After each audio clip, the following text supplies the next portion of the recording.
नमस्कार दोस्तों आज एक बार फिर हरीश रंजीत आपके समक्ष आया है और आपसे एक बहुत ही अच्छी बात करने के लिए। अच्छी बात ये कि अभी खबर आई है कि फेसबुक ने 45,000 करोड़ 45,000 करोड़ रुपए जियो के अंदर इन्वेस्ट किए हैं, जिसकी वजह से हमारे मुकेश अंबानी जी एशिया में नंबर 1 हो गए हैं। एशिया के नंबर 1 अमीर आदमी बन चुके हैं।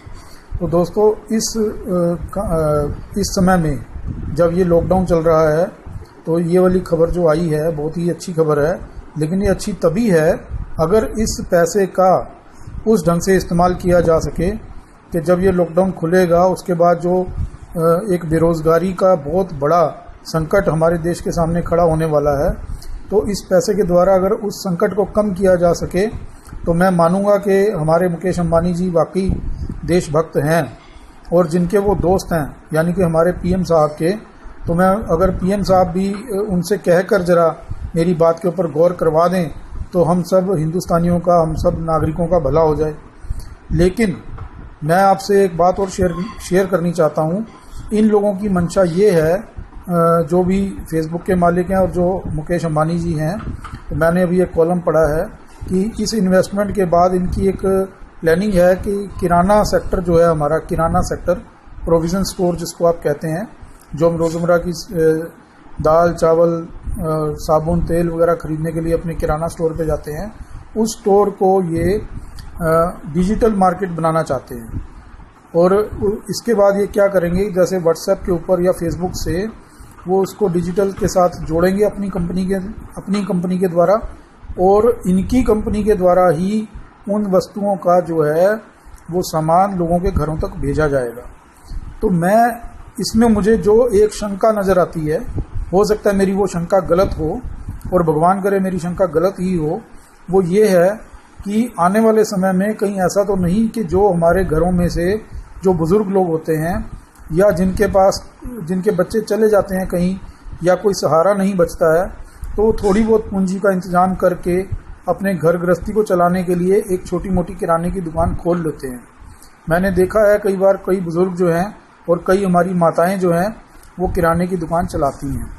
तो कहीं ऐसा तो नहीं कि इनका ये डिजिटल वाले करने के बाद, जो भी ये करने की सोच रहे हैं, उसके बाद हमारे वो बुज़ुर्ग या हमारे वो बेरोज़गार लोग जो अपनी जीविका का पालन किराने की दुकान से करते थे, उनका रोज़गार छिन जाए।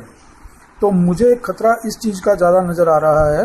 और कहीं ऐसा तो नहीं कि हमारे पास जितना रोज़गार अभी है कहीं उससे कम हो जाए हमारा रोज़गार। यानी कि अगर मान लीजिए किराने की दुकान चलाने वाले 3 करोड़ लोग हैं, तो पता लगे जब ये लोग इस मार्केट में एंटर हुए, क्योंकि इनका काम करने का ढंग जो होता है वो कॉरपोरेट स्टाइल होता है, उसके बाद ये फिर 3 करोड़ की बजाय मान लीजिए अभी 3 करोड़ लोगों को रोज़गार मिल रहा है, तो बाद में 50 लाख लोग कम हो जाएं या 1 करोड़ लोग कम हो जाएं, क्योंकि ये कंपनियां हैं बड़ी, इन्होंने प्रॉफिट कमाना है। तो ये जितना मैनुअल पावर को कम करेंगे उतना ही इनको ज़्यादा प्रॉफिट होता है। तो मेरी जो सोचने की वजह है वो ये है कि कहीं मेरे हिंदुस्तानी नागरिक, मेरे देश के नागरिक, कहीं उनका इनकी डील की वजह से कोई इस तरह का नुकसान ना हो जिसकी वजह से, जिसकी मार जो है पहले से ही हमारा देश बेरोज़गारी की मार झेल रहा है, बल्कि वो वाली जो बेरोज़गारी की जो मार है वो कहीं डबल ना हो जाए। तो मेरी जो इस चिंता को प्लीज़ आप यदि शेयर कर लेंगे तो बड़ी मेहरबानी होगी, क्योंकि मैं भी आप ही की तरह एक आम नागरिक हूँ जिसको चिंता रहती है कि मेरे देश के अंदर कोई इस तरह का काम ना हो जाए कि हमारे देश के अंदर जो ऑलरेडी जो हम इतना कुछ भुगत रहे हैं कि गरीबी से लड़ रहे हैं, बेरोज़गारी से लड़ रहे हैं, भुखमरी से लड़ रहे हैं, ये हमारे संकट कहीं और बढ़ ना जाएं। और मैं एक चीज़ और भी कहनी चाहूँगा कि मैं किसी भी धर्म के अंदर ऐसा नहीं हूँ कि किसी का मैं साथी हूँ और किसी का मैं दुश्मन हूँ। मैं सबको एक नज़र से देखता हूँ और मैं सबसे ये अपील करता हूँ कि इस वक्त आप अपने मुद्दों को, हिंदू मुस्लिम वाले मुद्दों को भुला दीजिए और इस चीज़ की तरफ ध्यान दीजिए कि हमने रोज़गार का उत्सर्जन, रोज़गार को बढ़ाना कैसे है, ताकि हमारे आने वाली जो जनरेशन्स हैं उनके लिए नए मौके पैदा हो सकें और कोई भी पढ़ने लिखने के बाद, चाहे कोई अनपढ़ हो, कोई भी व्यक्ति हमारे देश का बेरोज़गार ना रहे। तो ये तभी हो पाएगा जब हम ये अपने जो फालतू के मसले हैं ना, कि किसी ने कुछ कह दिया जी इसके मुसलमानों ने हमें मार देना है आगे जाके, या मुसलमान ये सोचें जी कि हिंदू हमें मार देंगे, इस तरह का मत सोचिए। इकट्ठे हो जाइए, एकता करिए, एकता करके और जो असली चुनौतियां हैं देश के सामने उनके साथ लड़िए।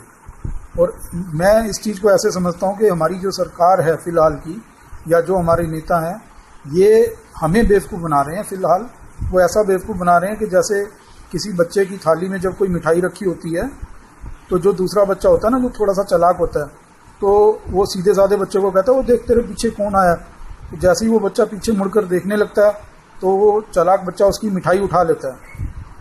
तो दोस्तों, हम सबकी मिठाई उठ चुकी है ये हिंदू मुस्लिम करने के चक्कर में। हमें ये बोला गया, हिंदू को बोला जाता है तेरे पीछे मुस्लिम आ गया, वो पीछे देख, और मुस्लिम को बोला जा रहा है कि तेरे पीछे हिंदू लगा हुआ है। लेकिन हो क्या रहा है कि हम लोगों को उलझाने के बाद हमारे ही पैसे से ये सारा कुछ, जो बड़े बड़े व्यापारी या बड़े बड़े जो इंडस्ट्रियल हाउसेज हैं, ये इनके घर भरते जा रहे हैं, खासकर हमारे प्रधानमंत्री जी के दोस्तों के घर। तो हम नुकसान किसका हो रहा है? आम जनता का। क्योंकि आप सोचेंगे, अगर अपने दिल पर हाथ रख के सोचना कि क्या पिछले कुछ वर्षों से हम पहले से ज़्यादा गरीब नहीं हुए? क्या भुखमरी ज़्यादा नहीं हो गई? क्या बेरोजगारी ज़्यादा नहीं बढ़ गई? तो मैं चाहता हूं कि आप लोगों का ध्यान जो है ना, असली मुद्दों की तरफ आ जाए। और प्लीज़ फ़िलहाल अपने आप को एक भारतवासी होने के नाते सोचिए, ना कि अपने धर्म को आगे लेकर आइए। पहले भारतीय बनिए। जब आप भारतीय बन जाएंगे, जब आप समृद्ध हो जाएंगे, तो आपको नज़र आएगा कि ये छोटे मोटे मुद्दे थे, इनके अंदर हमें नहीं पड़ना चाहिए था। तो प्लीज़ मेरा साथ दीजिए।